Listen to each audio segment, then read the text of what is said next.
This session, the title of this session is Discoursing the Palestinian Narrative, the 1948 Forgotten Palestinians, Palestinians under occupation, the refugees and diaspora communities.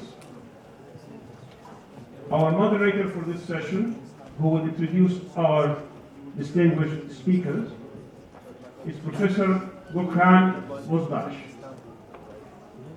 Dr. Bozbas is full professor of political science at Necmettin Erbakan University in Konya.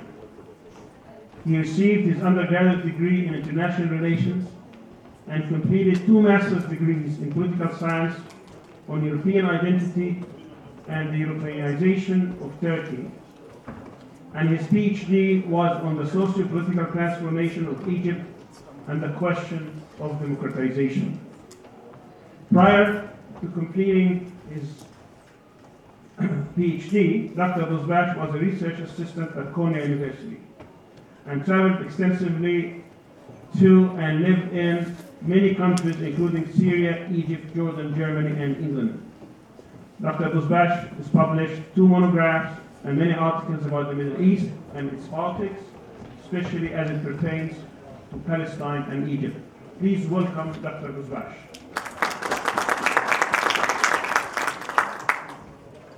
Thank you very much, Dr. Salman.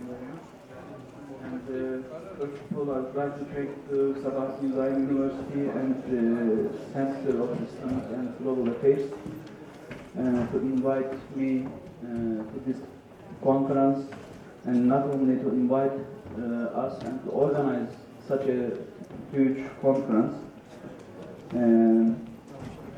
Today, our session, as Dr. Salman mentioned, discoursing the Palestinian narrative, the 1948 Forgotten Palestinians under occupation, the refugees, diaspora communities. Today we have 3 speakers. First, Mohanad Mustafa.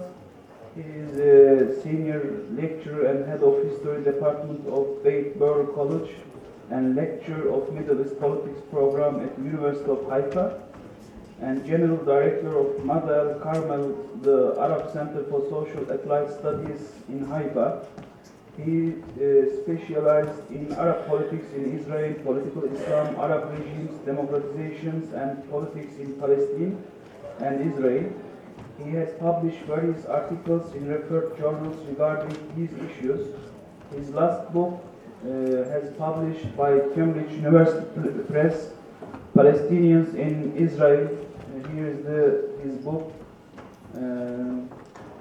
And our second speaker is Helga Baumgarten, teaches political science at Birzeit University in Palestine, both in the interdisciplinary PhD program for the social science and in the master's degree program of Muwatin Institute for the Study of Democracy and Human Rights.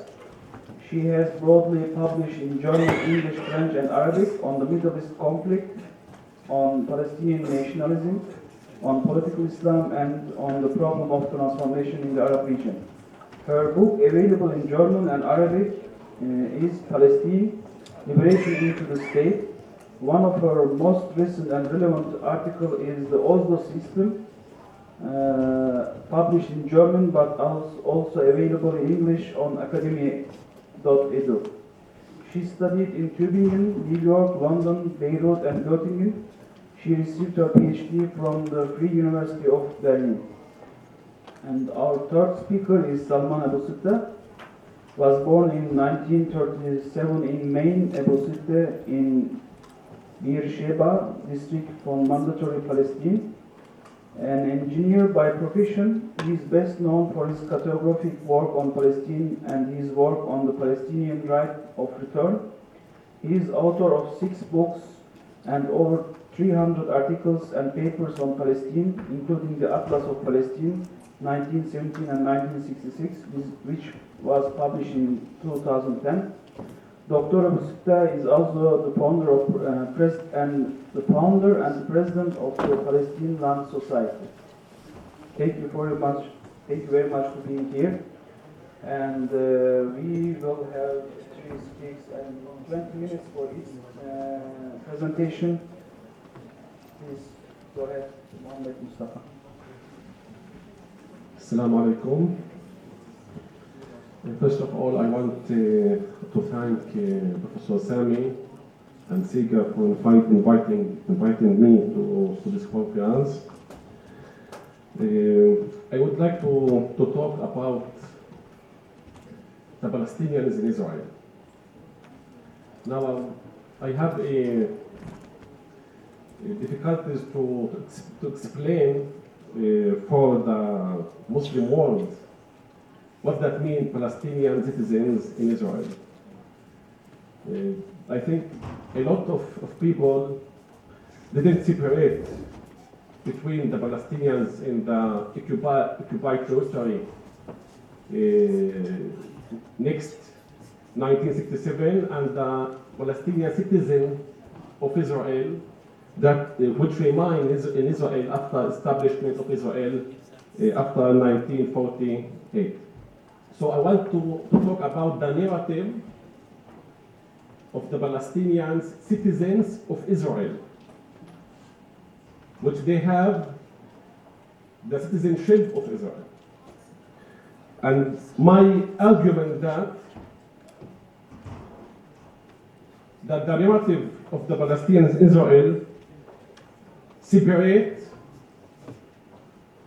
from the narrative of the West Palestinians, especially in the West Bank and the diaspora, in 3 terms.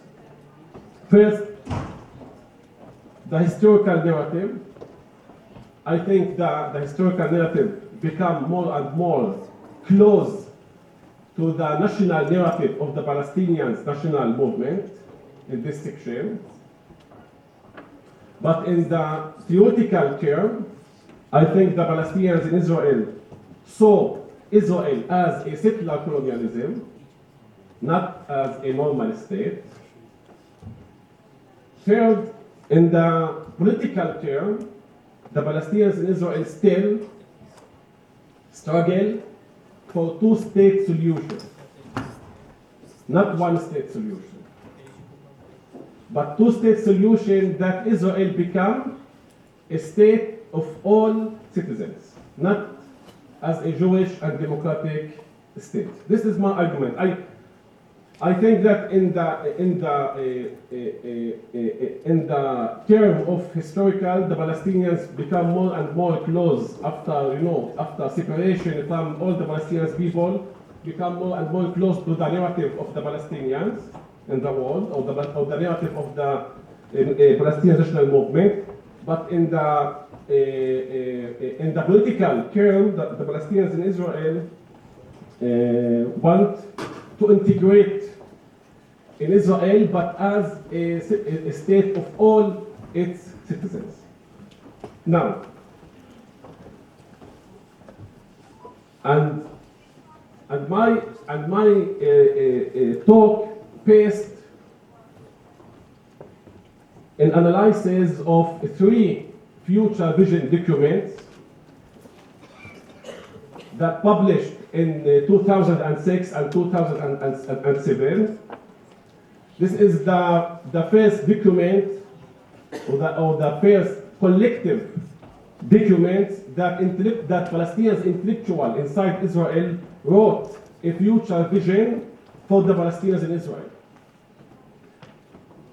There were 3 future vision documents published in 2006 and 2007, trying to draw the path of the Palestinians in Israel, or to draw the future of the Palestinians in Israel, but also describes the historical narrative of the Palestinians. First of all, I want to read my lecture, and I will conclude my argument. On the eve of the Nakba in 1948, nearly 2 million people lived in Palestine, 2/3 Arab and 1/3 Jews. Most of the former and the vast majority of Jews lived in the areas that later become the state of Israel. The main difference between the Palestinians in Israel and those elsewhere is that the former remained on their land and become Israeli citizens.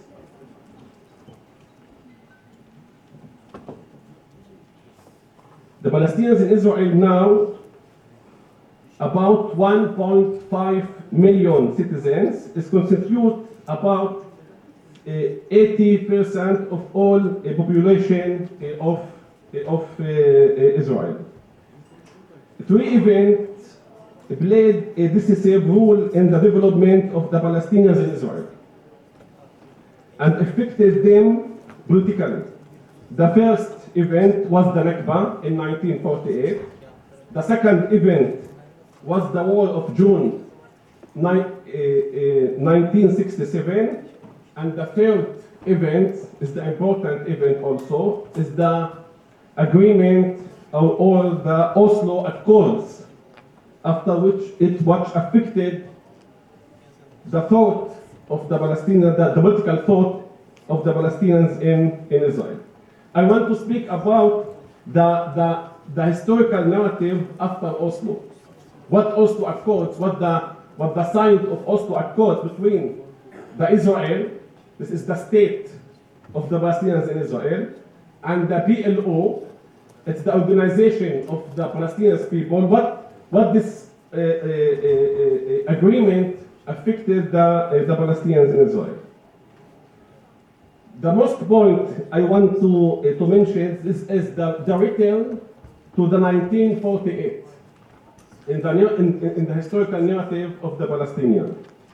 The return to the 1948 has been an important moment in the political discourse of the Palestinians in Israel. The idea that the Nakba is continuing was not only a declarative idea to ensure the continuation of the struggle for the attainment of the rights in the homeland. Rather, it is an ontological idea that reflects reality. The Palestinians in Israel continue to live the reality created because the Palestinians Nakba. They are part of the Palestinian issue. As the Nakba is continuing in every location and domain in the lives of the Palestinians, the confiscation of land, the legislation of laws, in an attempt to suppress their historical narrative, adoption of policies aimed at restricting their political action. Reopening the 1948 case in the Palestinian political discourse come to confirm that the issue of the Palestinians in Israel is part of the Palestinian issue and they are part of the Palestinian people. The severing that took place in 1948 between them and the other part of the Palestinian people and their exclusion from the Palestinian national project no longer has a place in their political reality and discourse. This is not because it has become politically possible, but because Palestinian status and the future in Israel cannot be dealt without returning to 1948. The return to 1948, the year of severing and separation, has contributed to the development of political discourse and a new paradigm of thought among the Palestinians in Israel. The return to 1948 seeks to understand Israel within the framework of a settler colonialism, while remaining in 1967 frames the conflict as a struggle for civil rights, which links the establishment of the Palestinian states with the 1967 border, with the right of the Palestinians inside Israel. Even though historical developments and the objective analysis of Israeli policies prove that there there is no connection between the both issue.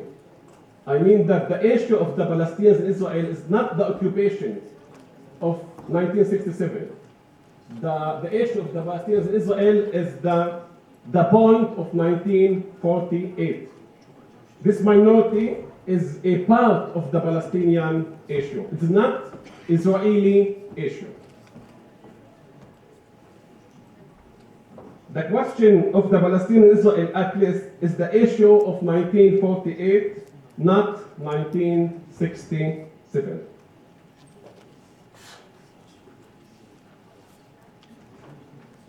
I mean that there is a transformation in the political discourse from the struggle for equal right to the struggle for collective right.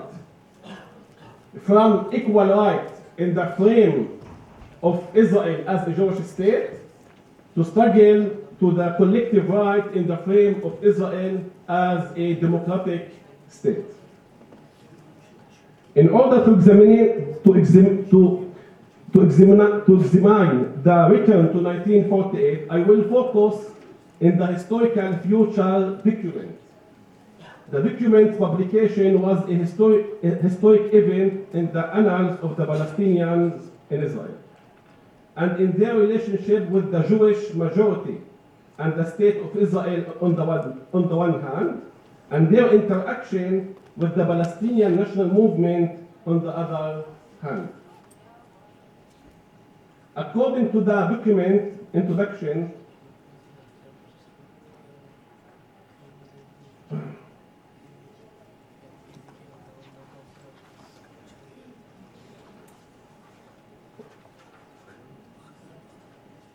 because I have just 5 minutes.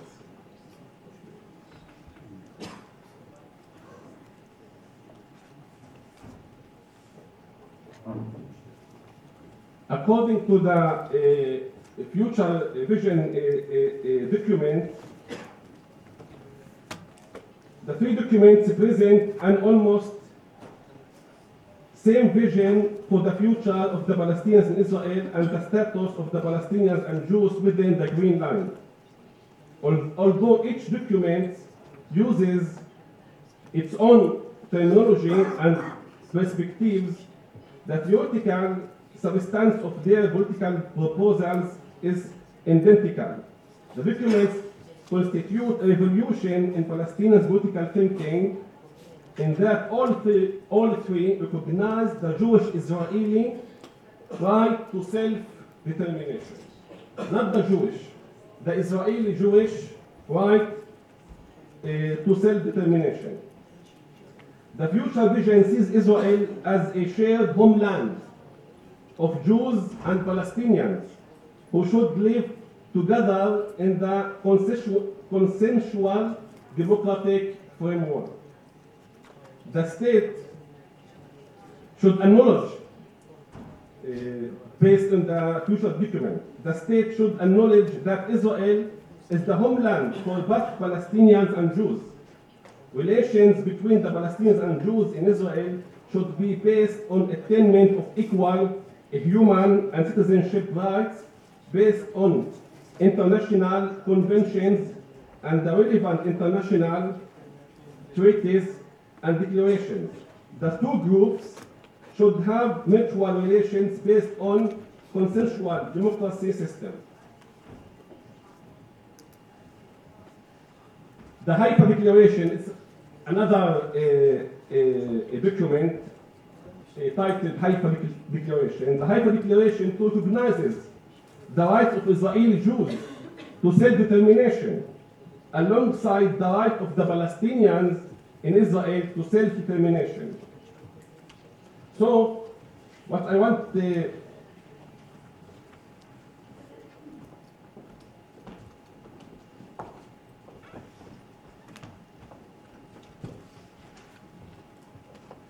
return of the Palestinians to 1948 as a severing point from the Palestinian people does not date their existence in their homeland to this year. Rather, it is an attempt to reconnect what was severed. and joined what was cut. That means that their historical memory does not begin with 1948 when they received Israeli citizenship. Their memory dates back to pre-1948 by recognizing that the Zionist project in Palestine is a colonization project. Returning to 1948 does not mean that their identity began to form in 1948.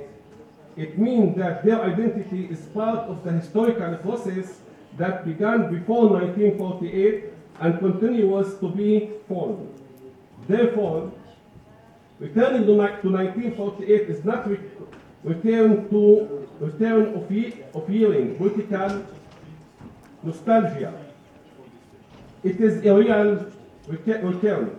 At this point, I mean 1948, the Palestinians can realize their collective identity, to understand their national question and individual identity. The return does not mean starting at 1948, but rather seeks to connect what was severed in 1948 in the discourse and identity of the Palestinians in Israel.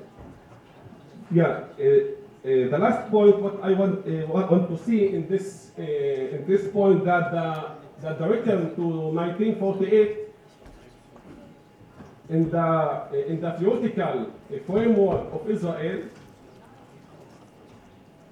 become more and more to see Israel as a settler colonial state. Before Oslo Accords, the Palestinians in Israel want to integrate it in the Israeli society as equal individual rights. But after Oslo and after the trauma of Oslo, after that the PLO has been ignoring the Palestinians in Israel, the Palestinians in Israel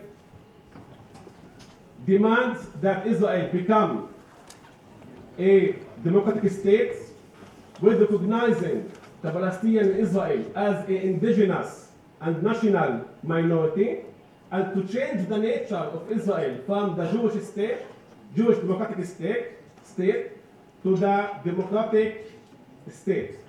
This is point of view of the Palestinians in Israel for their future inside Israel, based in the 1948, based in the return to 1948. Because if we stay in point 1967 as okay, we're going to establish Palestinian state as this is remind the Palestinians Israel inside Israel as an Israeli problem, but the return to 1948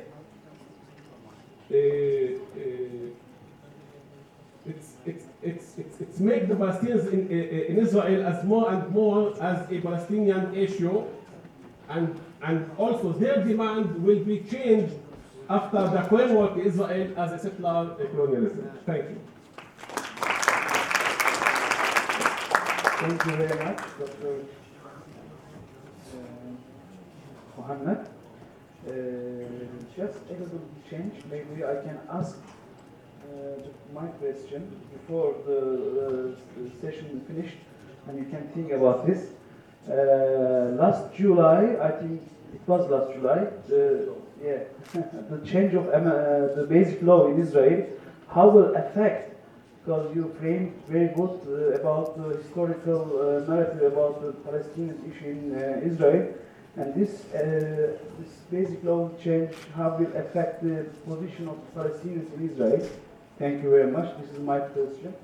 And now we have Dr. Helga Baumgarten from Birzeit University, and his topic is Palestinian resistance against the occupation after 1967, a critical discussion of discourses and narrative development, 1967 to 2017.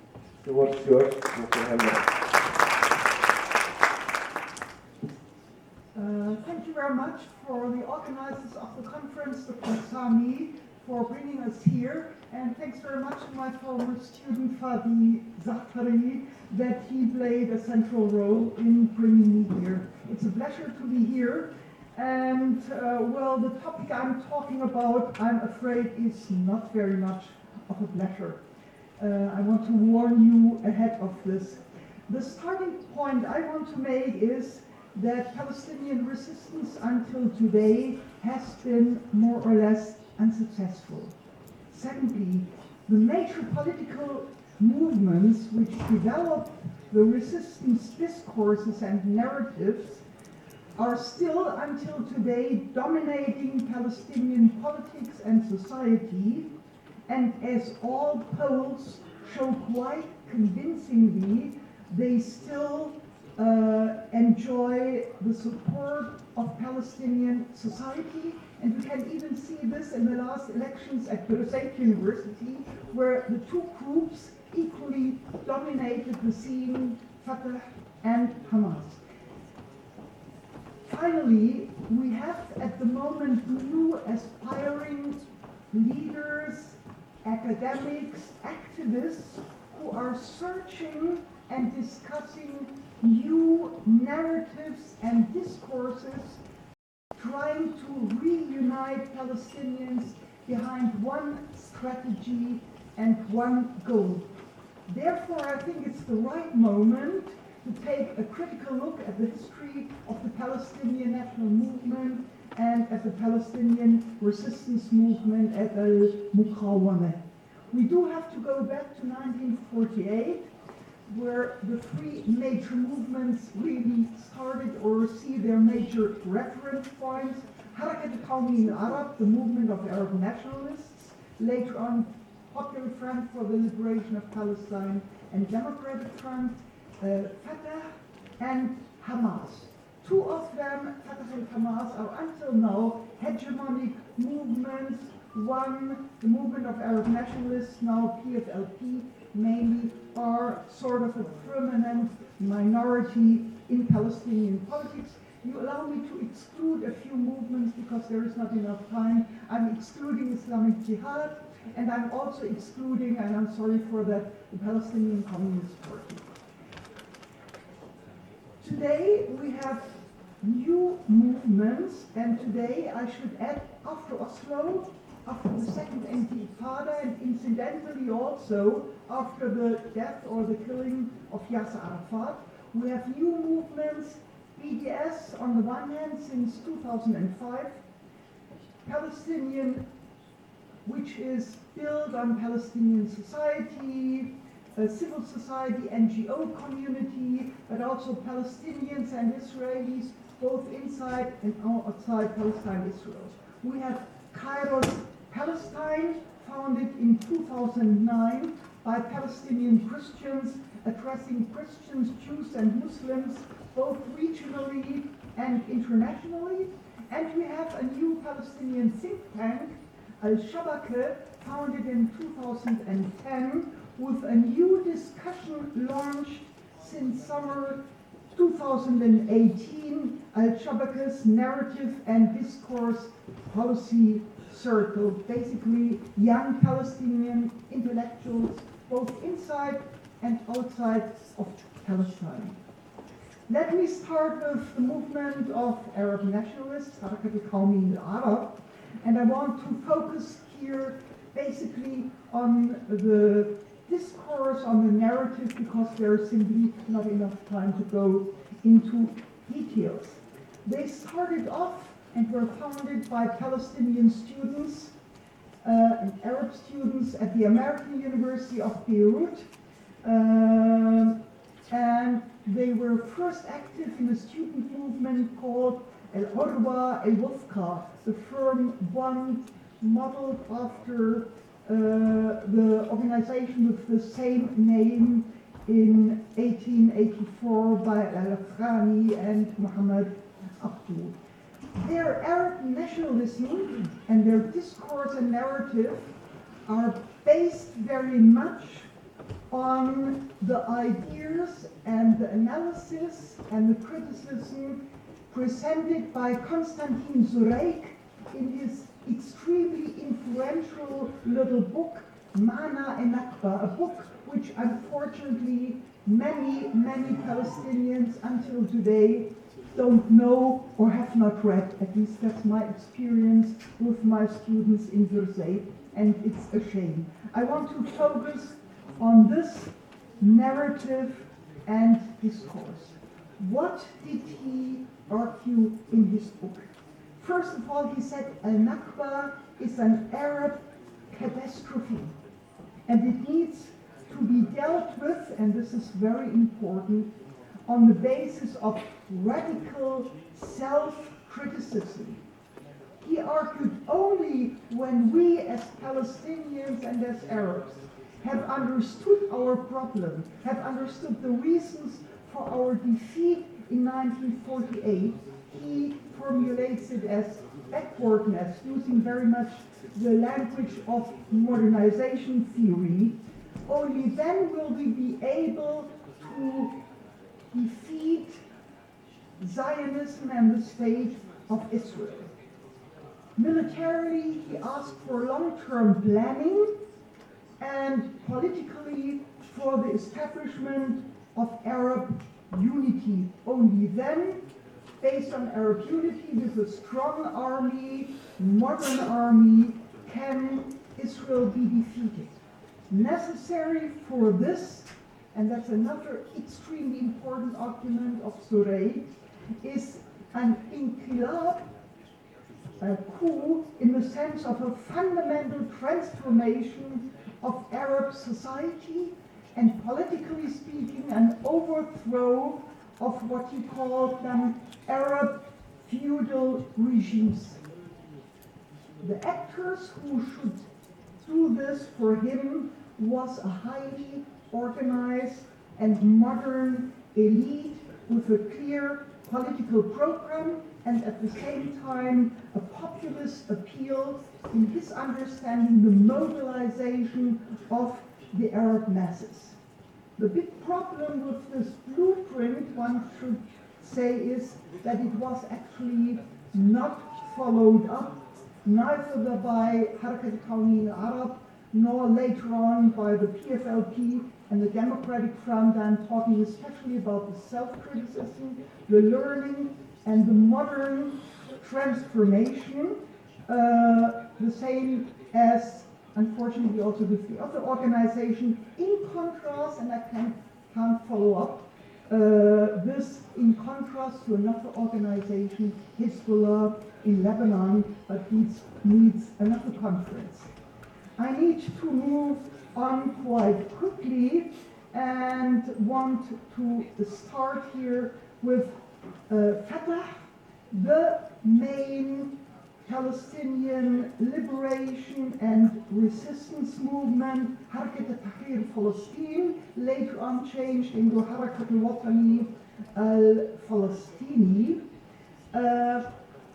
They were founded, in contrast to the Arab nationalists, not in the west, close to Palestine, Beirut, but relatively far away at the time in the Arab Gulf, in Kuwait. When they formed Fatah, they weren't students, but they were labor migrants and actually involved in laying the foundation for the different new states in the Arab Gulf, which is a very important point to mention, that this is their background. Refugees, migrant workers involved in building states for other people.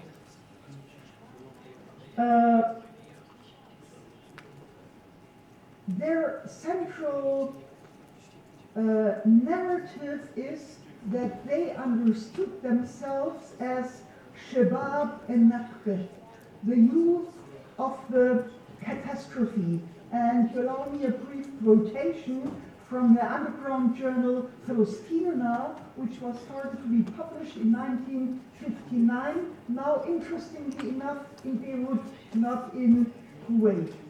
They wrote, "We, the sons of the catastrophe, are no longer willing to live this dirty, despicable life, this life which has destroyed our cultural, moral, and political existence and destroyed our human dignity.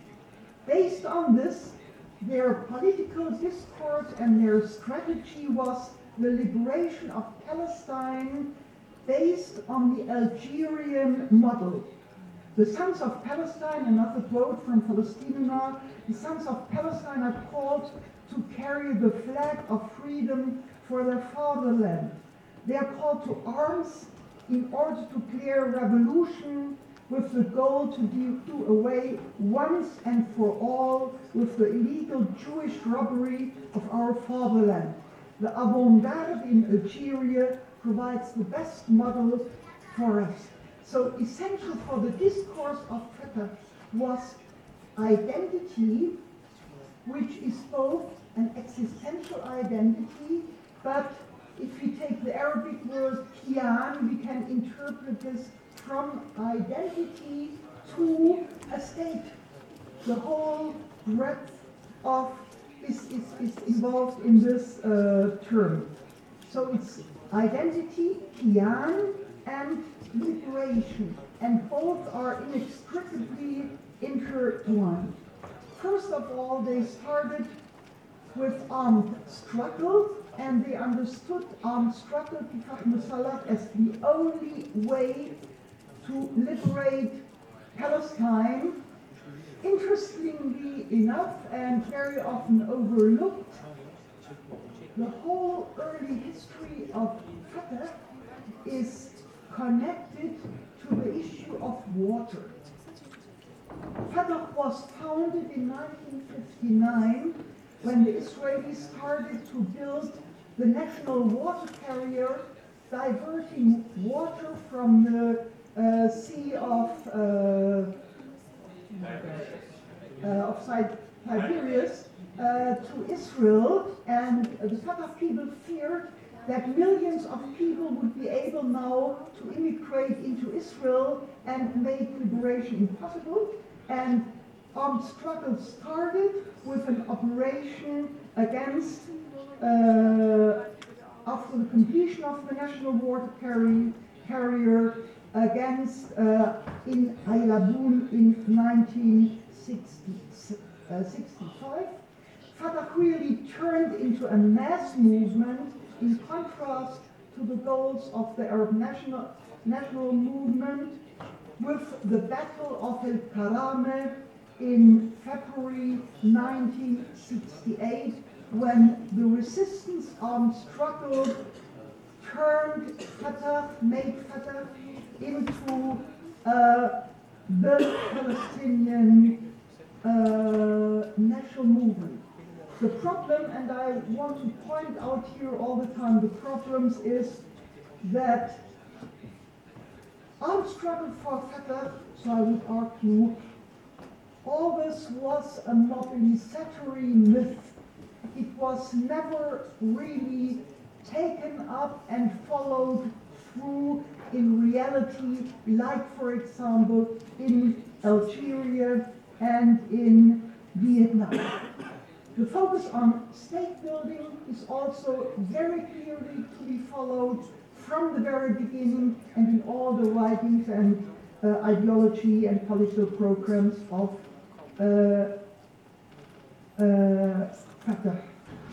Let me move now, I don't have much time left, to the last movement in my talk today on Hamas, Harakat al-Muqawamah al-Islamiyya.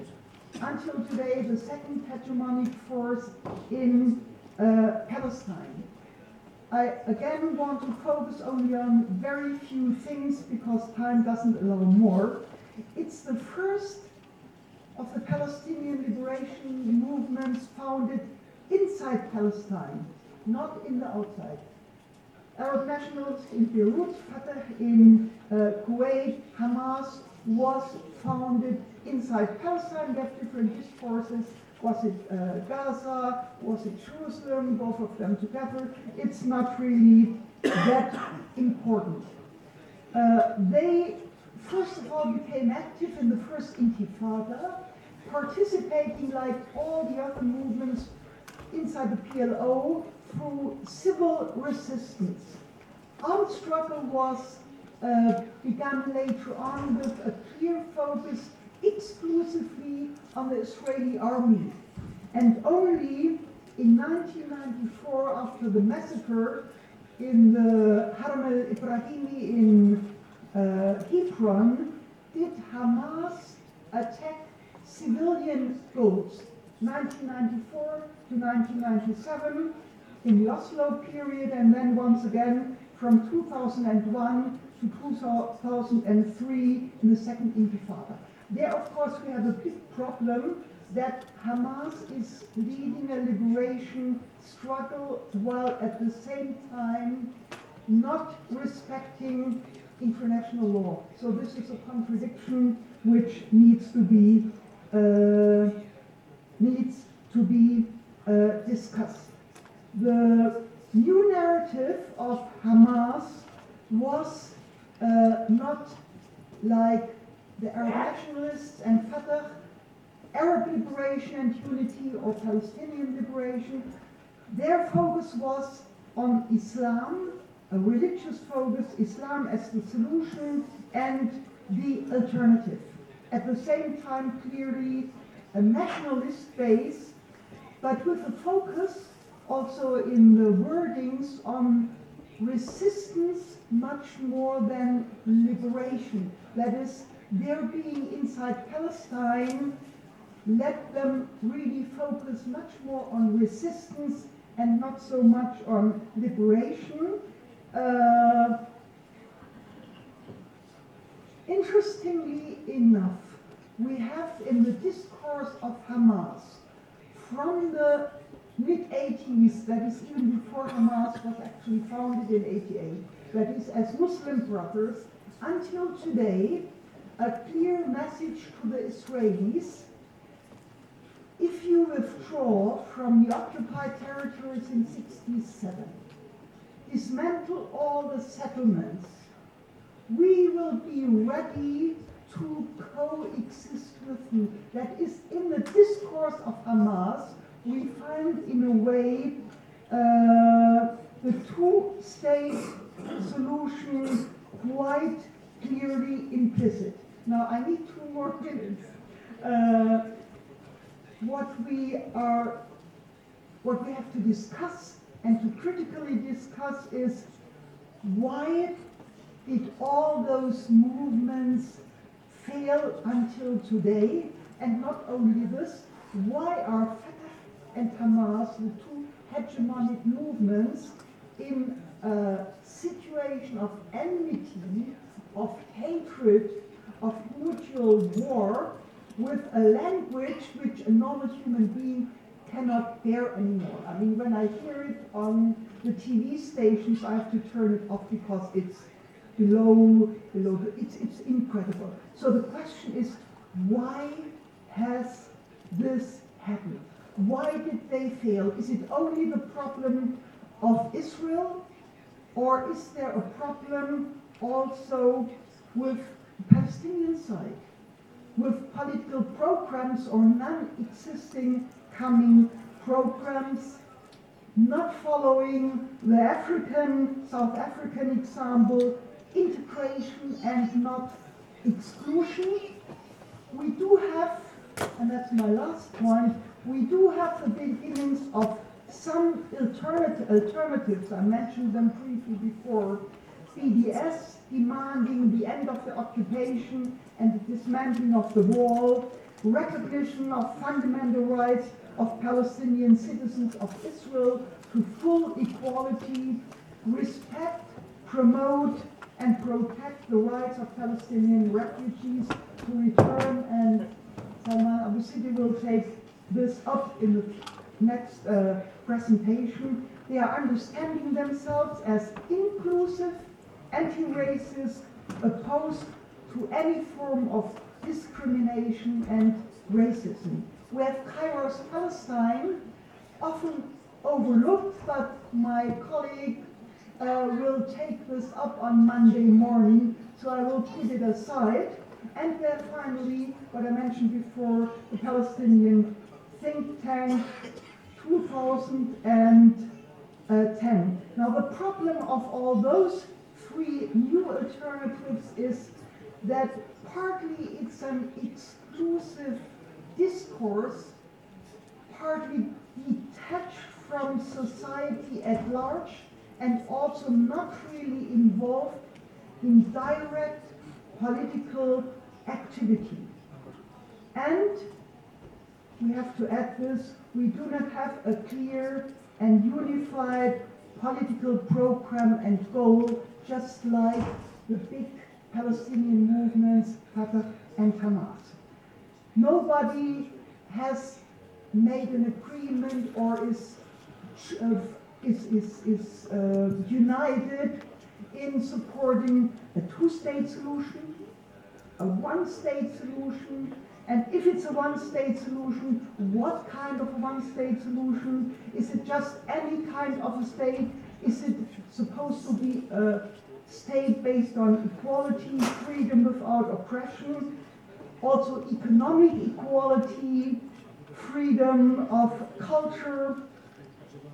A lot, and these are my last sentences, a lot remains to be done, and I would argue in particular in terms of radical self-criticism, as Konstantin Zureik demanded already in 1948, not least that we need to know and analyze our history in order to build a new future.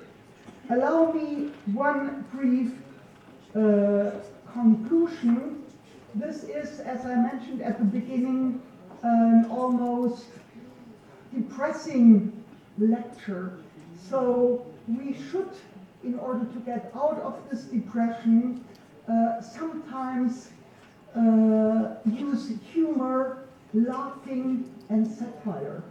And Palestinians in Israel have really provided this satire and this possibility to laugh in the best way. I'm referring on the one hand, of course, to the great novel Il-Mutasha'il, the pessimist or optimist of Emin Habibi, but even more so, I want to invite you to watch a wonderful movie by the filmmaker Elia Suleiman called Divine Intervention, and it's all available on YouTube. If you come back to your rooms or go home tonight, just open YouTube, Elia Suleiman, Divine Intervention, and look at three things. Elia Suleiman driving in a car inside Israel, eating an apricot, throwing out the apricot stone, and the Israeli tank at the side explodes. Or a beautiful woman at the checkpoint of Kalandia, after the Israeli soldiers stopped and pushed back all the people, all the cars, she remained. He focuses the camera on this beautiful leg of a woman, high-heeled. She's walking up. The soldiers are frozen to death. The checkpoint collapses, and the woman marches on. And finally, the great picture of the Palestinian ninja, which you can watch on your own. Thanks for your attention, and thanks for allowing me to continue. Thank you very much, Dr. Helga. Actually, the two presentations match very well together. My question is here, Dr. Helga. My question is, actually we know that the last March started a great march and in Palestine. We have now a very good, basement from your presentation. How can we comment, or how can we understand this march? Is this a new movement in Palestine, or is this how can we understand of this movement? Because we read a lot because of the conflict between Fatah and Hamas. The people say this is a new movement. They are beside of the Hamas and Fatah. And is this new movement? Is this maybe a new beginning I have no idea. I would like to hear from you. And now, the last presentation from Salman Abu Sitta, Back to Roots, Exiled Palestinians Restore the Right of Return. The word is yours.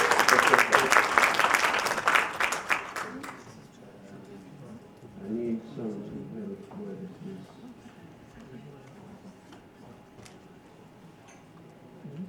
Yeah. Question.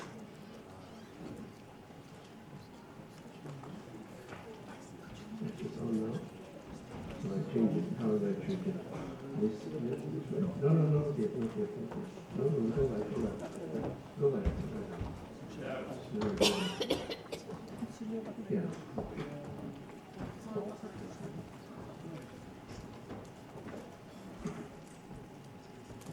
Thank you, Mr. Chairman. I must extend very sincere thanks to the organizers who have invited so many people from different countries and attracted the attention of the audience here, which is quite considerable. Our sincere thanks go to them, to Dr. Sami Al-Aryan, to the university, Zaim University, and we should never fail to thank Turkey, the ever hospitable host for Palestinians and Palestinian kids.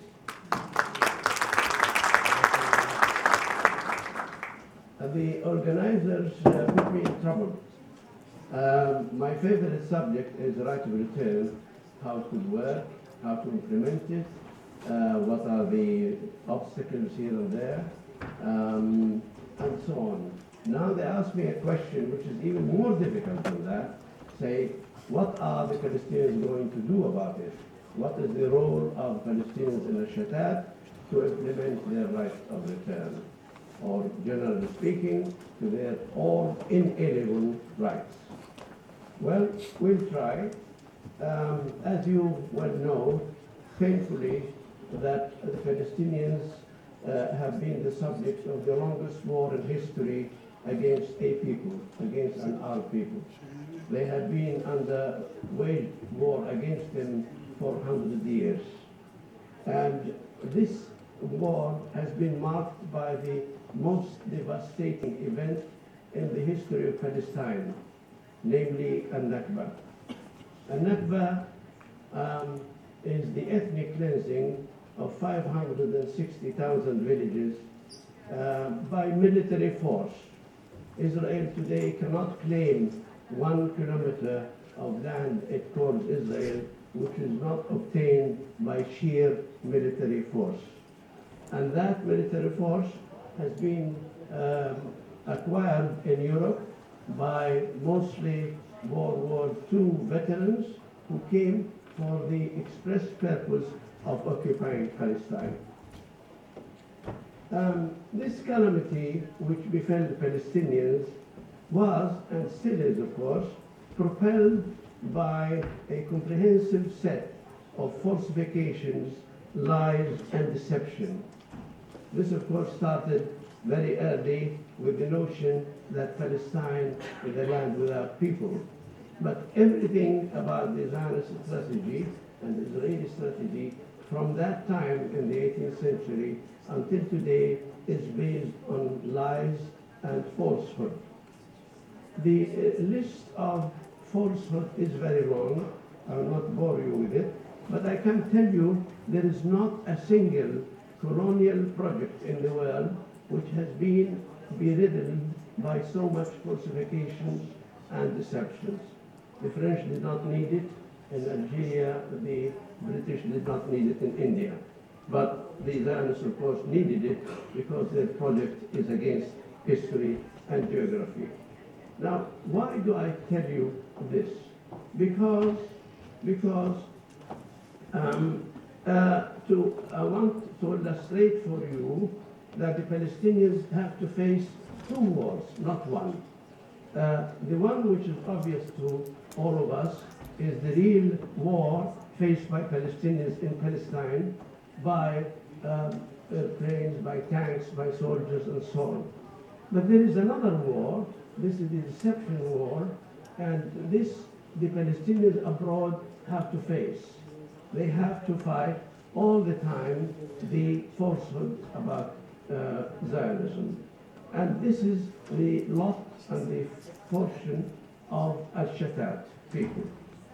As you well know, the Palestinian Nakba is continuous, and it is a permanent one because they have never succeeded in getting rid of the Palestinians, and we have not succeeded in getting rid of Zionism until now. In the years following 1948, Palestinian refugees suddenly found themselves homeless. They knew quite well who they are. They knew their country, where it is in Palestine, from Ras al-Naqura, Som Rashash, and they kept their identity in their hearts and their history in their minds, although they lost their geography. Even after 48, they started, immediately after 48, they started to fight back. And that is what I'm trying to illustrate. They were not idle. The Fedayeen started in Gaza to fight back the Israeli occupation. But in 1950, something not many people know, the Palestinian refugees in Gaza made the first political organization for them to claim the right of return.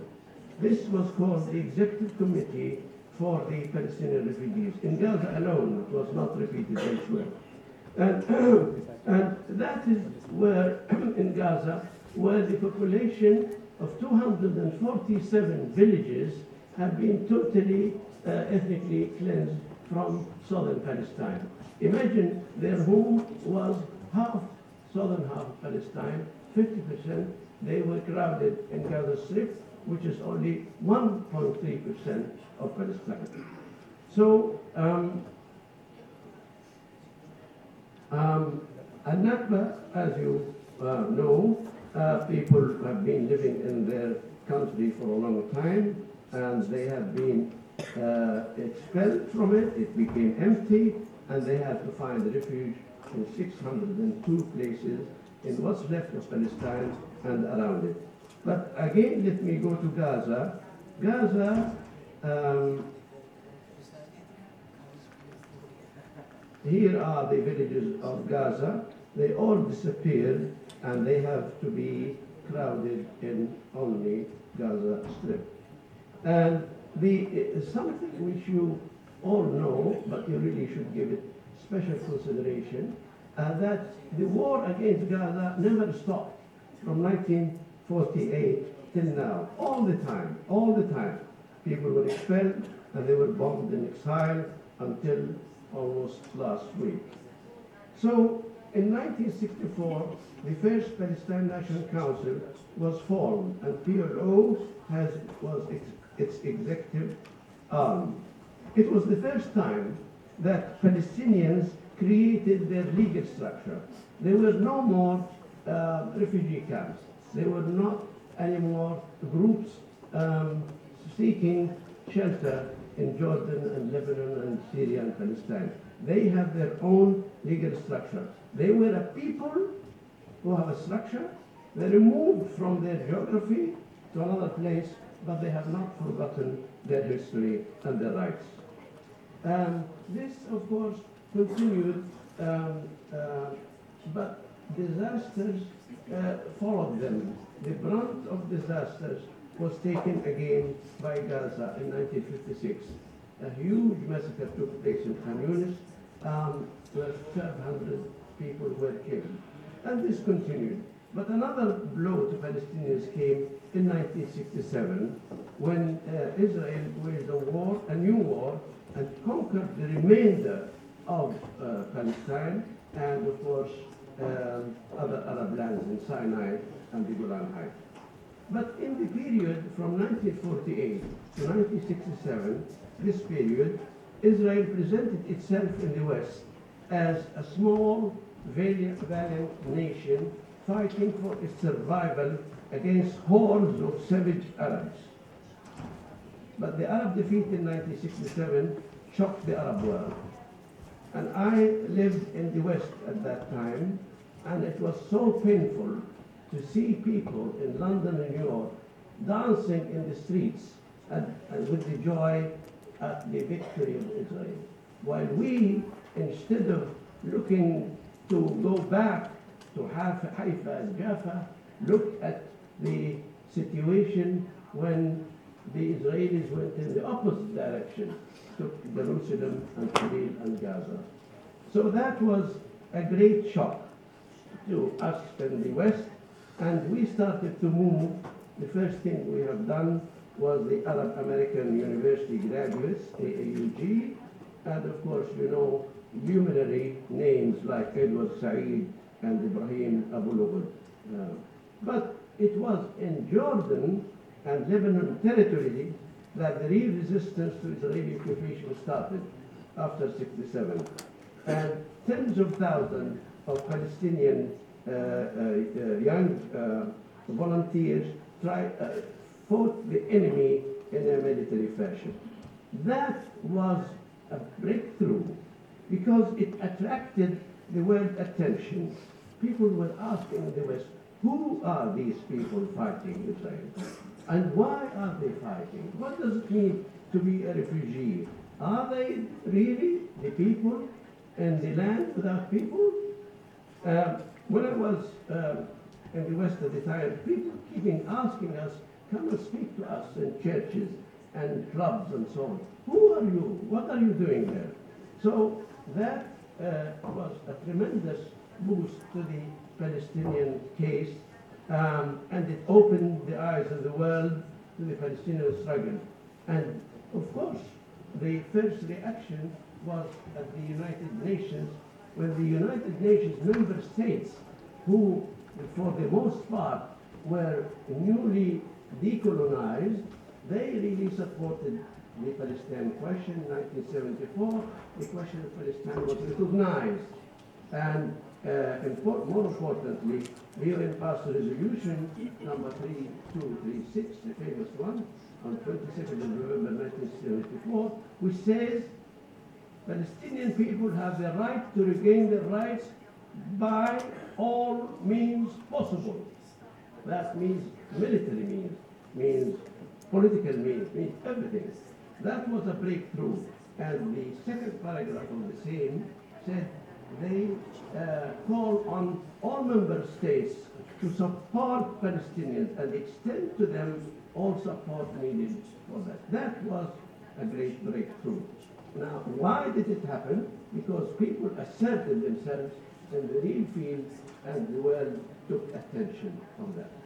1 year after that, in 1975, the UN passed resolution 3379, which was alluded to by my colleague here, recognizing the Zionism as a form of racism. It was, of course, repealed in 1991, one of the great sad results of the Oslo disaster. But of course, Netanyahu saved us the trouble of proving that this was a correct resolution, because he recently passed the resolution of the Jewish national state. So we have no problem now, we just refer to Netanyahu. But at all times, when Palestinians agitated for their freedom, the Western world advanced so-called peace proposals. Ladies and gentlemen, I would like you to pay a little attention to that. Since October 1949, immediately when the war was still going on, after the last armistice agreement was made with Syria in July 1949. Since then, the West started throwing us and bombing us with peace proposals. And I can count for you, until we hear about Trump, 55 peace proposals advanced by the West for the Palestinians. Now, all these, and I invite people who have the time to examine them, all these peace proposals are against international law. They are not supporting international law. All of them violate international law.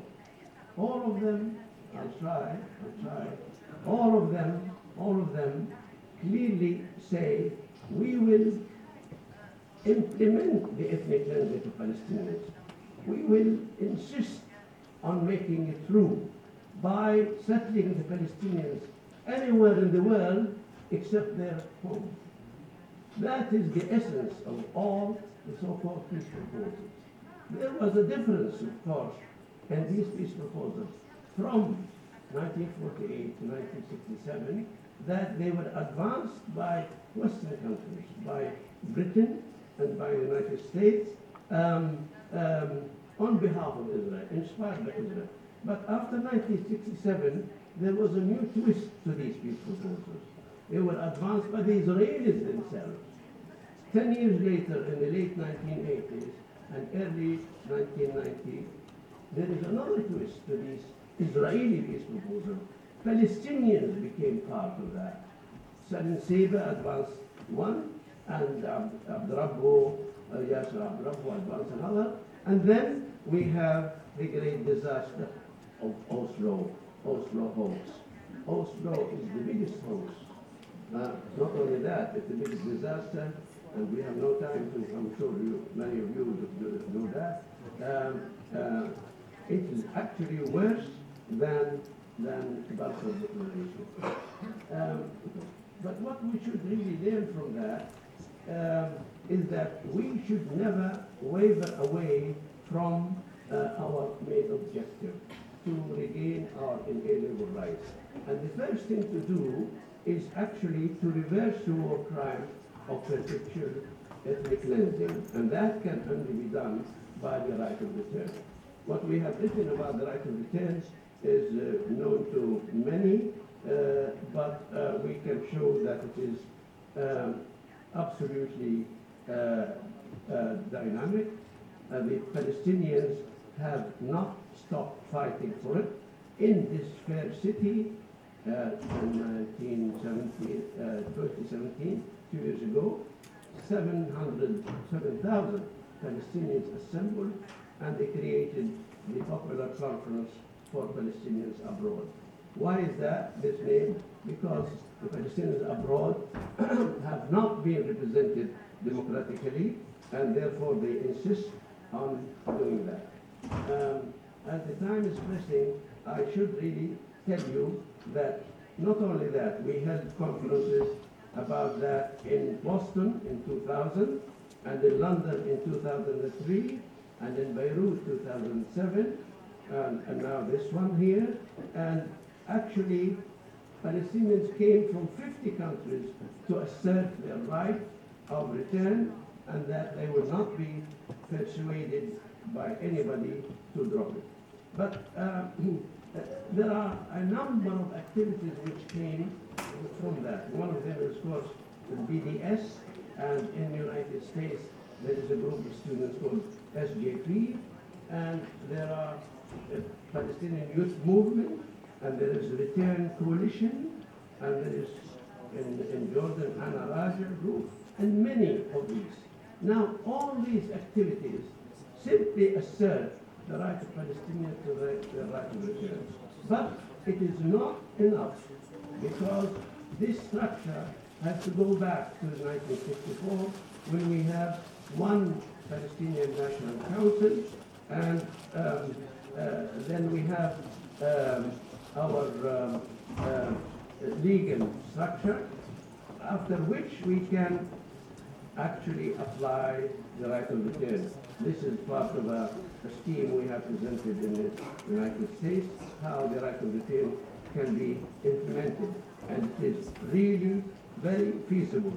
There is only one problem of all this. It is not international law. It is not the feasibility of return. It is not anything like that. There is only one obstacle which we are talking about all day, and that is no solution ever going to happen about Palestine or with Israel or with Zionism except the removal of Zionism. Zionism must be abolished. Anyone try to find solutions living with the snake of Zionism will be mistaken. Never it happened anywhere, neither in Nazi Germany nor in any totalitarian it never happens that you have permanent peace without removing the main obstacle, which is in this case Zionism. It's very clear. People say you don't exist, and therefore they will never give you a right. People say we have the right to be here, you don't have the right to be here, and therefore it is a dream that people say we negotiate, we negotiate. They are just wasting their time. This child says to his parents, I want to return home. He is writing it in his notebook.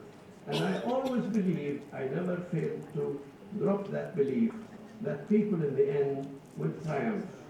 And that people may suffer, of course, in their life during that time, and many will be killed, but in the end, people will triumph because justice will always prevail.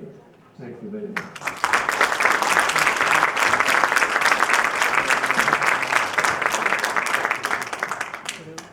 Thank you very much, Dr. Salman.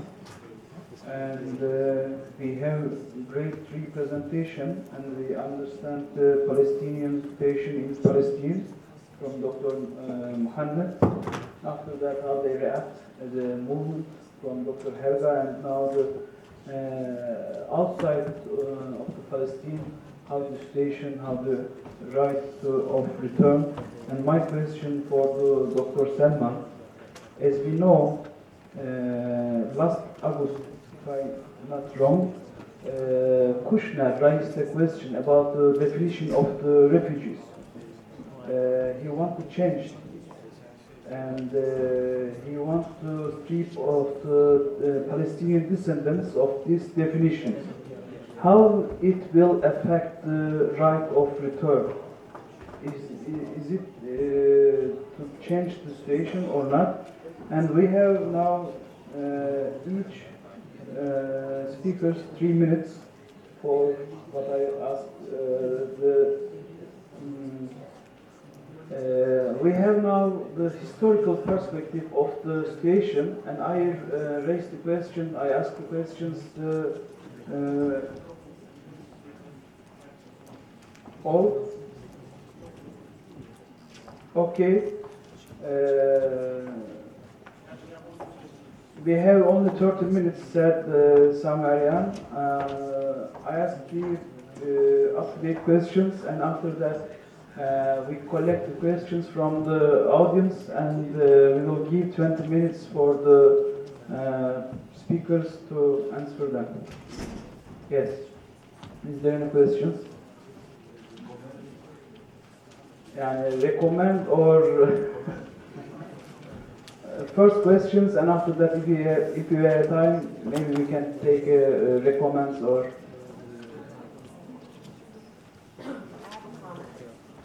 First questions, and after that, comments.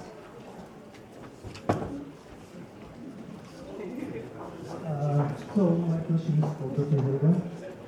Anyway, it was better with pleasure speaking Arabic. So If you can introduce yourself, it's better. it would be much easier to speak in Arabic, I'm sorry. My name is Mohanad. I'm a student here in the psychology department. So, Dr. Helga spoke about Hamas attacking civility in Israel, but what kind of civil are we talking about? Like, we know all the people in Israel, like, most of them carry weapons. They attack the Palestinian people on the streets. So, where is the civilization in this? That was my first question. Second question, the U.S. Army didn't respect the international rules in Iraq. Russian Army didn't respect the international rules in Syria. The Chinese don't respect the international rules with Eastern Turkestan.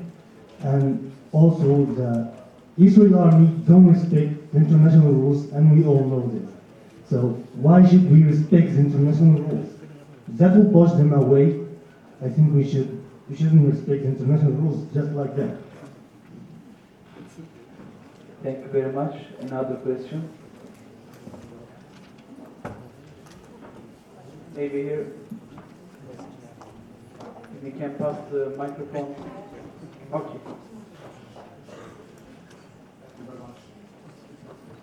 I want to ask my question in Arabic, please. Okay. تفضل. نشكر المتحدثين بالتأكيد. ملاحظة سريعة كوننا نتحدث عن موضوع الفلسطيني. بدأ الأستاذ الكريم المقدم وقال عن بيرشيبا. أنا أتحفظ على استخدام الاسم العبري في أي مؤتمر يتناول القضية الفلسطينية، والأصل استخدام الاسم الفلسطيني أو الاسم العربي وهو الاسم الحقيقي. هذه كملاحظة يعني ابتداء. السؤال الدكتورة تحدثت عن تعدد الرواية الفلسطينية عند المقاومين، وقالت أن هذه الرواية بدأت في الحركة القومية العرب ثم حركة تحرير الوطن الفلسطيني وصولا إلى حركة حماس. هل المشكلة اليوم في الحالة الفلسطينية مرتبطة بتعدد هذه الروايات؟ وإذا كان الجواب نعم أنه المشكلة في الروايات، فلعلنا نلمح أن الرواية بين قوسين المنسوبة لحركة حماس اليوم تتجه نحو الأنسنة، يعني التعامل مع الموضوع من زاوية إنسانية، وخاصة في موضوع مسيرات العودة الحالية اللي الآن تجتهد فيها الفصائل المقاومة وهي الفصائل المسلحة. فهل ما زالت المشكلة هي مشكلة الرواية الداخلية الفلسطينية أم أن هناك مشكلة أخرى متعلقة بالفلسطينيين أنفسهم، وما هي هذه المشكلة؟ السؤال الثاني للدكتور سلمان. دكتور سلمان أشار أن العمل المقاوم المسلح أعاد السؤال إلى داخل المجتمع البشري ليعيد سؤال أنه من هم هؤلاء اللاجئون؟ ما هي القضية؟ وأعاد السؤال من جديد أن هناك احتلال، هناك عدوان، هناك قضية. هل ما زالت أو هل المجتمع الدولي اليوم بحاجة إلى تذكير حول هذه القضايا؟ وهل الأداة نفسها اللي كانت موجودة هي الأداة الوحيدة اللي ممكن تعيد المجتمع الدولي إلى عقله وإلى أن يصحو، أم أن هناك أشياء أخرى أيضا؟ وشكرا. أشكركم. The question here, maybe, ladies.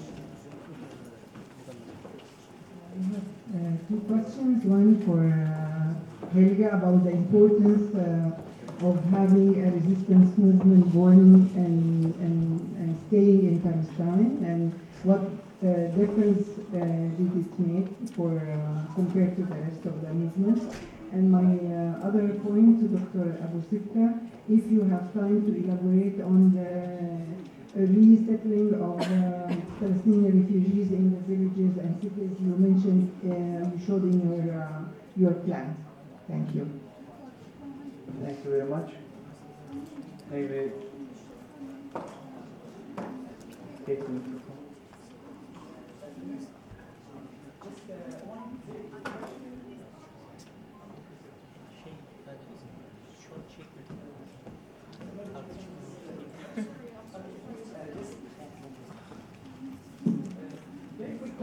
About the number of refugees that have been dispersed after the 1948. There is a number of 700,000 who have been chased out of their lands. Now they're having their children, and I think the number have decoupled so many times, and maybe it's 4 million. So is it feasible to now say anything to talk about a return, or can we? Because if we raise these demands, it accounts to just giving Israel government an excuse not to reach peace. Is it possible to make it a sort of a pending right? But as Norbert Wittgenstein, I remember, have said that what is prudent and what is right, there are a little different. If we can introduce ourselves, it would be polite. Yes, sorry. I'm from Morocco. I'm a student in mechatronics. Totally far from political science. Thank you very much. And to whom? Your question is to whom? I think to Salman, maybe appropriate to ask this question about the right of return. Could it be pending, waiting for to settle other more urgent issues like the Jerusalem issue, and is it possible? Yeah. Okay. This is. I think you take your answer very quick. The ladies.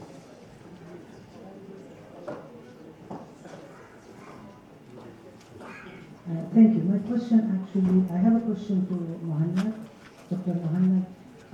When you spoke about the narratives, I was wondering if this is actually the only narrative that is going on among Palestinians inside Israel returning to 48, to have these conclusions about the question of two states in the sense of a different way of understanding two states, but it still does actually take into consideration of statehood.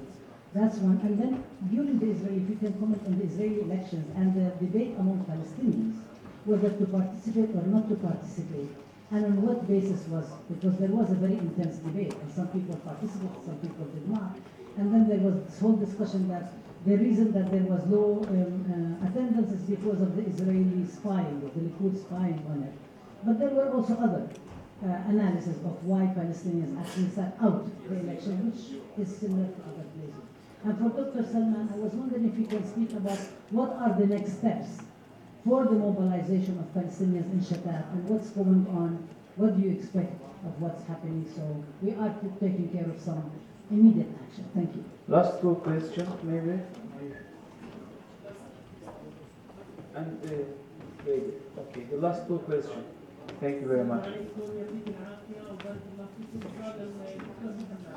بالنسبه للاتفاقيات اللي حضرتك تكلمت عليها وهي قيدت يعني المجتمع الفلسطيني وما زال يعاني، واخرها كانت طبعا اتفاقيه اوسلو وما زال العالم يتغنى فيها، والان نحن امام اتفاقيه او ما يسمى بصفقه القرن التي تريد ان تجهز على بقيه القضيه الفلسطينية.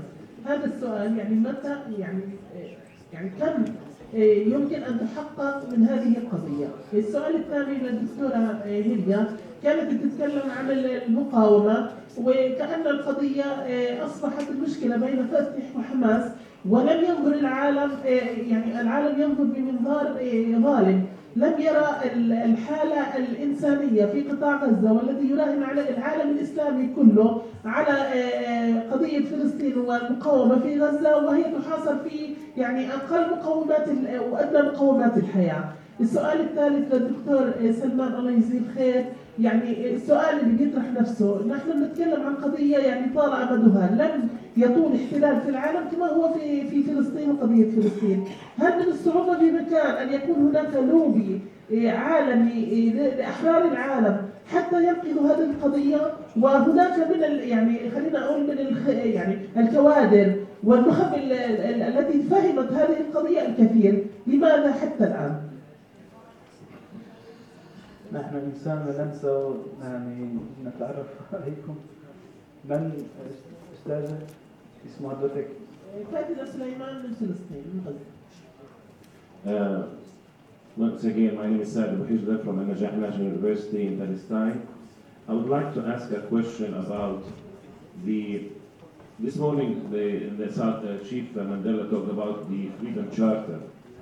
Palestinians have the Palestinian National Covenant of 1968. I would like to ask Professor Salman Abu Sitta if he thinks that the Palestinian National Charter or الميثاق الوطني الفلسطيني in its format of 1968, not revised, not the one that got revised, offers a framework and a program to deconstruct Zionism, and if it can be coupled or developed by all these massive rights coalition, right of return coalitions that you had all these conferences. Do you think that there should be a new charter developed based on the 1968 charter, and can it be an adequate framework to move forward? And I would like to, and maybe Dr. Helga can also comment on that. Thank you very much. We have comment. The last comment we have after the questions. Maybe after the. My comment is toward Professor Helga. I mean, about the military performance of the Palestinian resistance. I mean, I think it was not fair. I mean, because even neither the Algerians nor the South African resistance succeeded in defeating France or the apartheid system. The international context was really different. This is one thing. And I think also it's not only also fair to compare between Fatah and also Hamas. I will give one example. I mean, Fatah in 1968 and 1969, they went, tens of their cadres went to Vietnam and China, and they were introduced to build tunnels and blah, blah, blah. And none of these, let's say, experience was introduced to the resistance in Jordan or in southern Lebanon.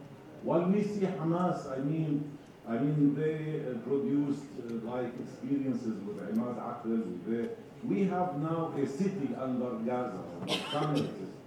I mean, it's different. I mean, so I don't think that we really can make an analogy either between Algeria and other, let's say, resistance movement, or also between Hamas and Fatah. There is something different. Thank you very much. We have had last comment, I think, lady. Please, short. Thank you for your talks. My comment is for Dr. Helga as well. And actually, maybe for many people, because I think that this is a common thing, but I just want to caution us about talking about things like the boycott, divestment, sanctions movement, new initiatives like the CIGA as kind of a genealogical extension of the past resistance movements that we've seen. I think that we do this often in terms of talking about what exists today as a comparison to the past. But I also think it's really important, and Dr. Salman kind of alluded to it, about thinking of the Oslo Accords as a decimation of a particular era and particular organization model. And I just want to thank you for bringing up Konstantin Zurayev's work, because one of the most profound things that I took away from this work from the 1948 Mohanad and Necmettin is this concept of him talking about not only Palestinians being left to roam, but their ideas being left to roam, and the importance of organization.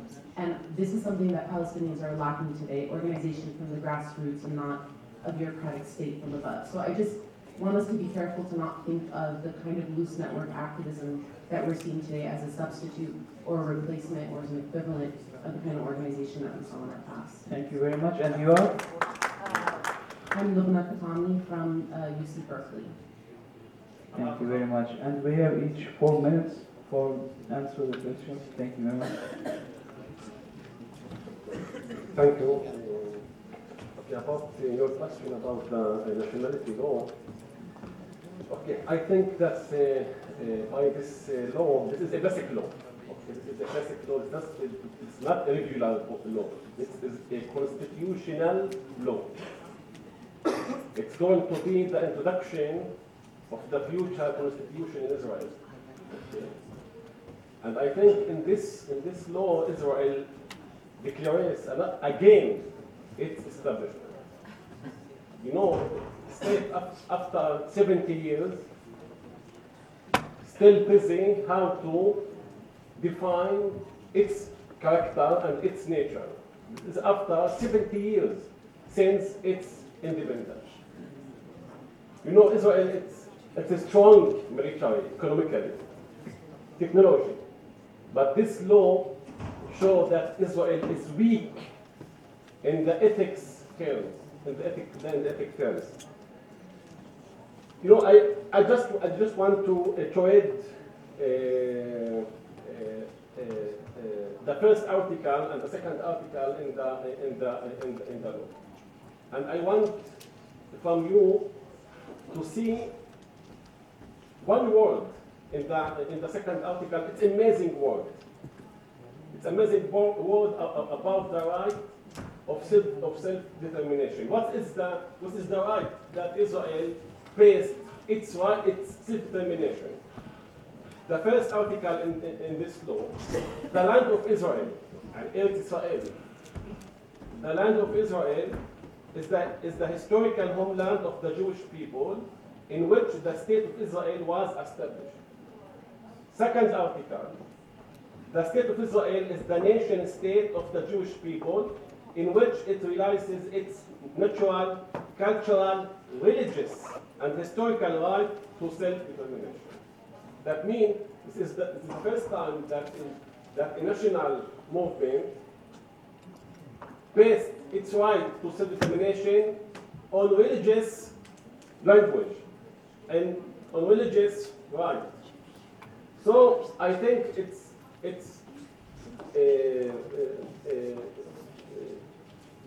that law just emphasizes the Jewishness of the state. Come to emphasize its Jewishness.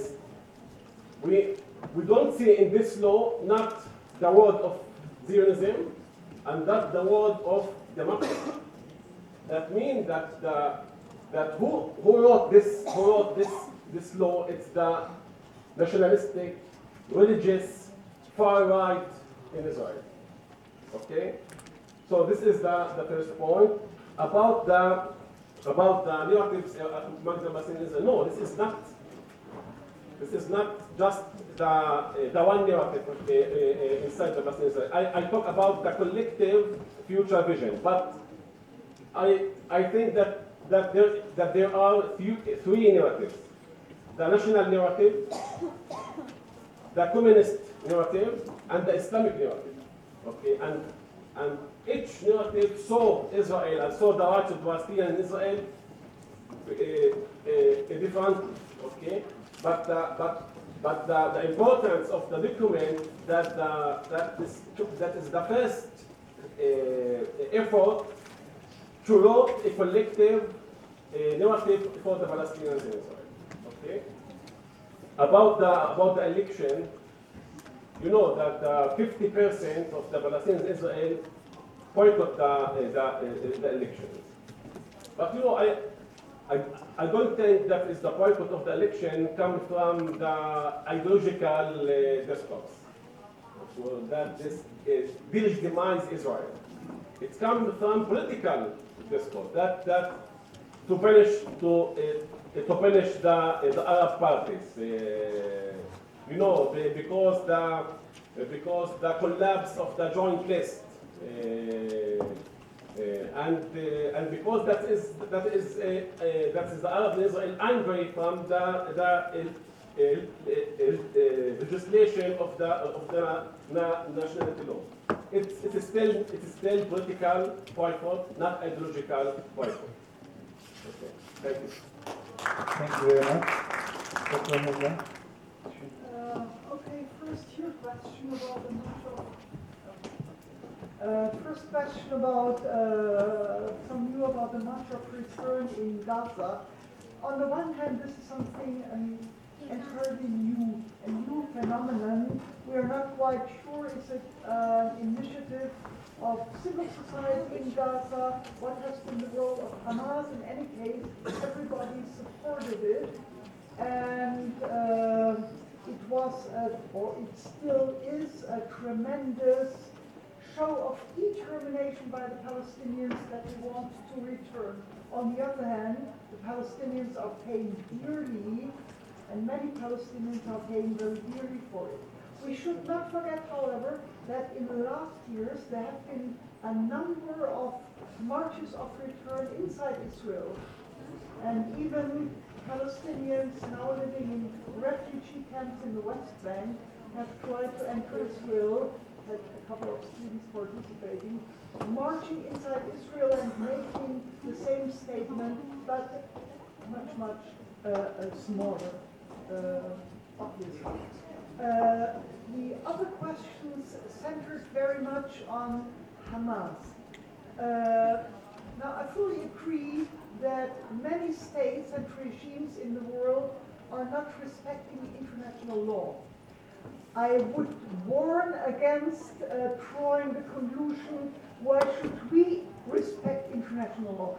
If we want to use the argument that international law has to be respected, we better also respect it and stay on the moral high ground.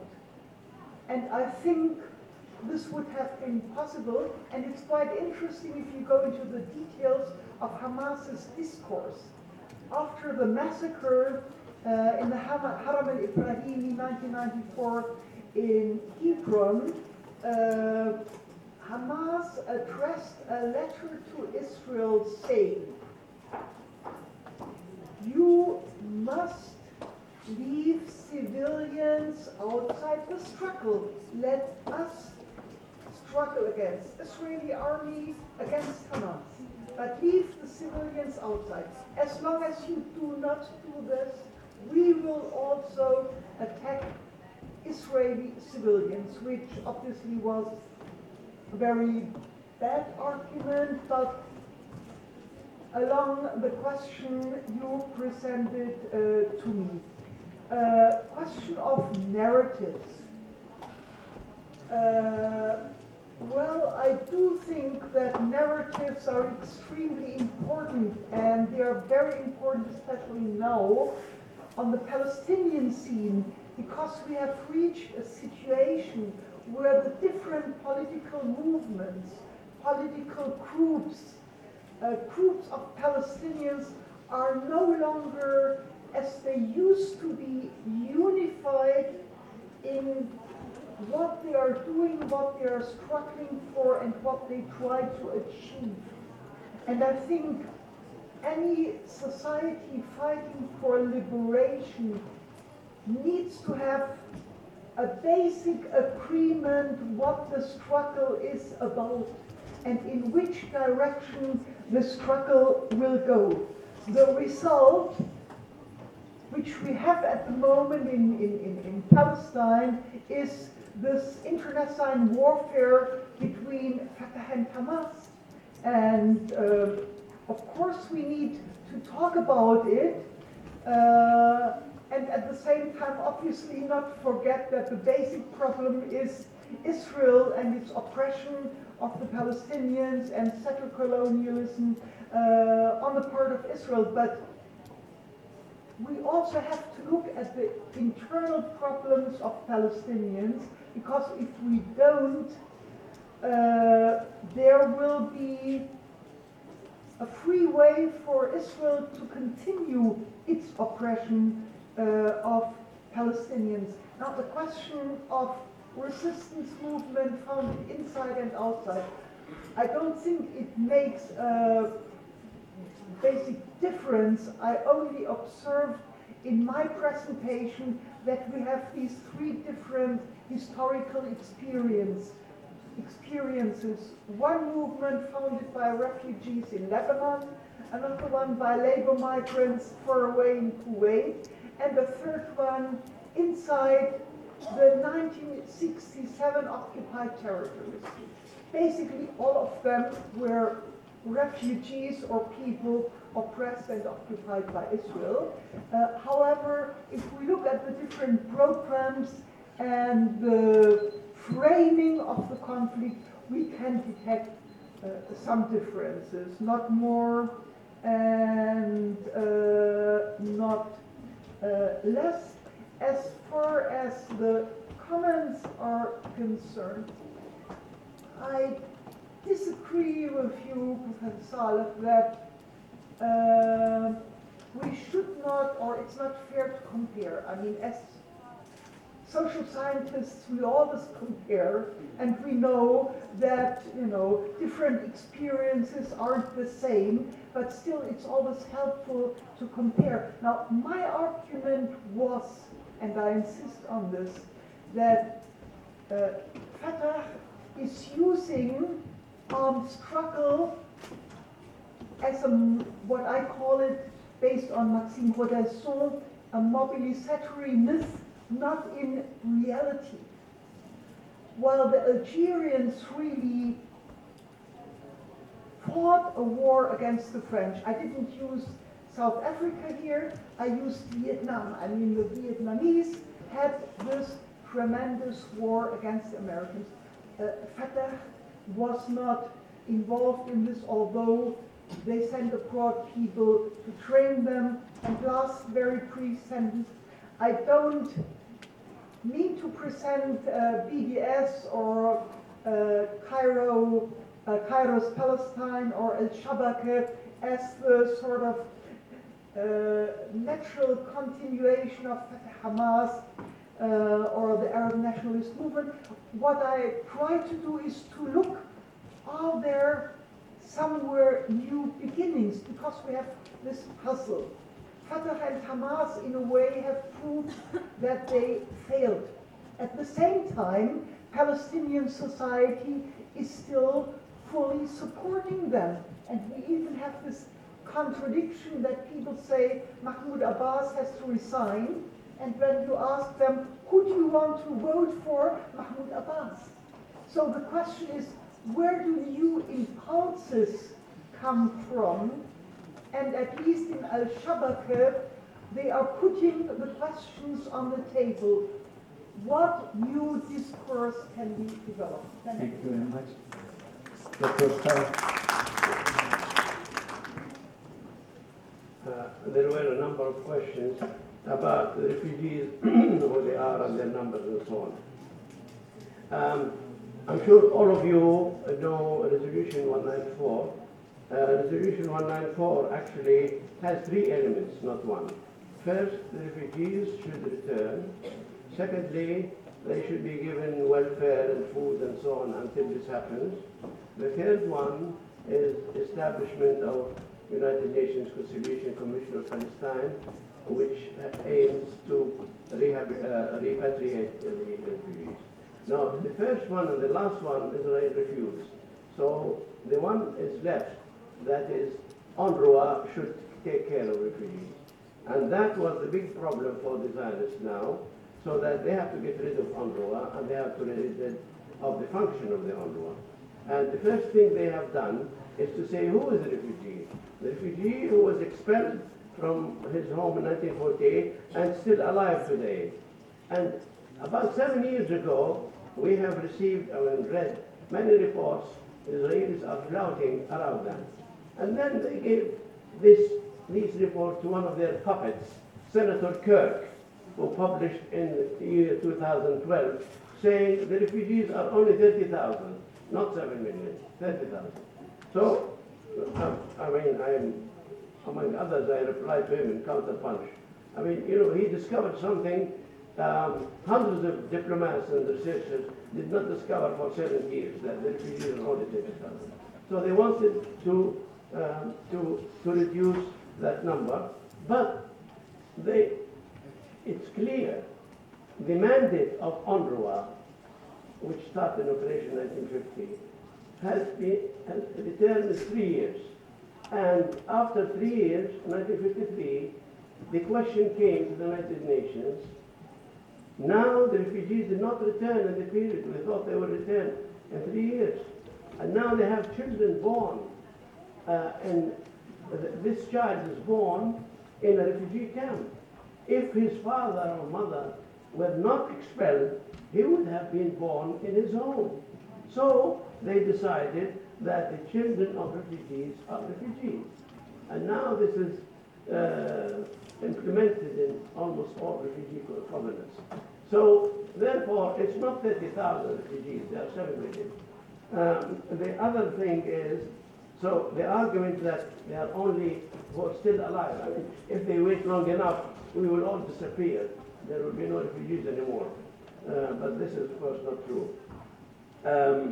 There is a question about Jerusalem has priority over right of return. Well, my dear fellow, if we all return, then Jerusalem will return anyway. So don't worry about that. The second question was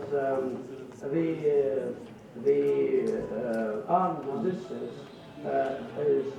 Do we need to be reminded of this? It's absolutely clear to anyone in this age that the war against us covers every field: military field, psychological field, legal field, media, and so on. Now we have the media working very well for us because in 1948 there were only 5 agencies telling the Western world about the massacres, 70 massacres in Palestine.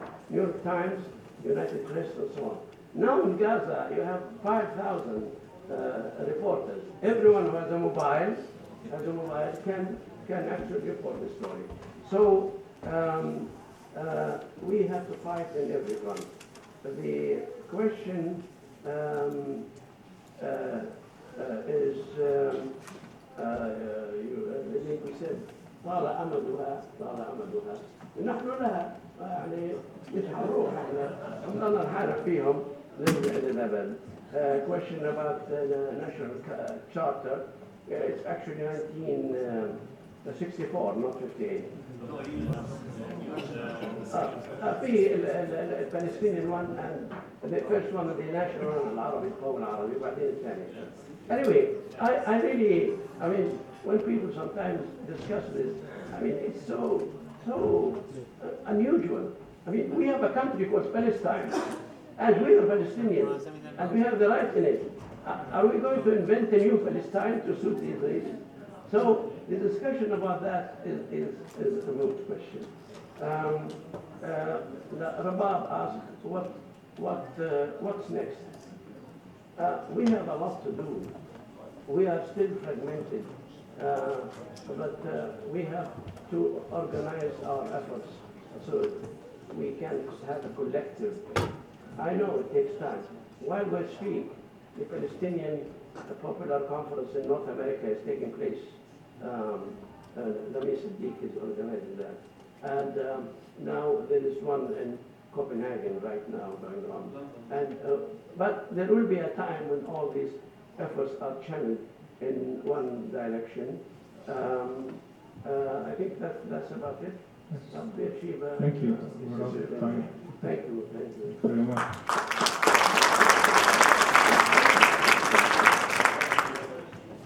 Thank you very much for this very inspiring panel. We really covered a lot, all the way from 48 to the occupation with Frank Gaza, Jerusalem, as well as the Shatat. So thank you so much for all of our three speakers and for our moderator for an inspiring and enlightening panel. Thank you so much.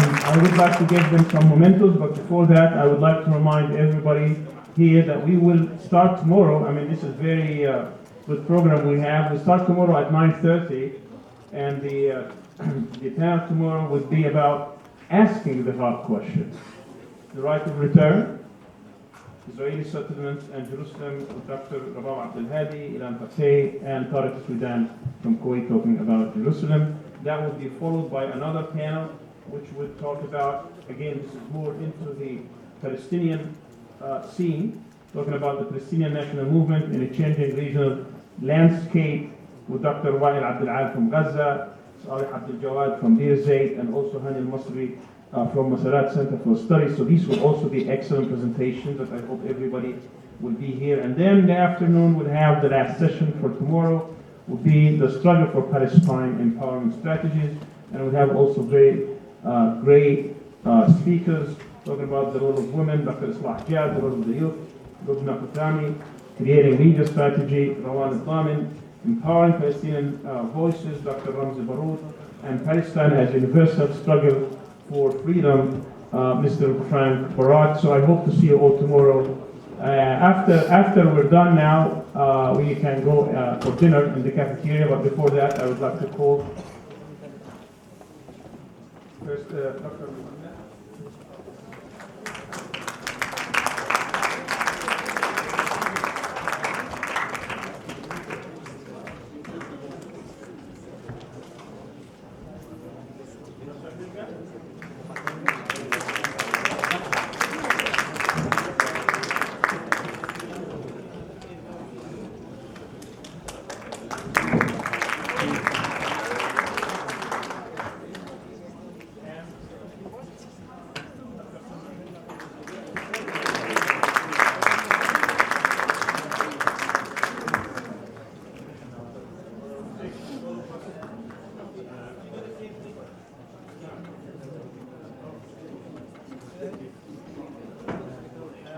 Let's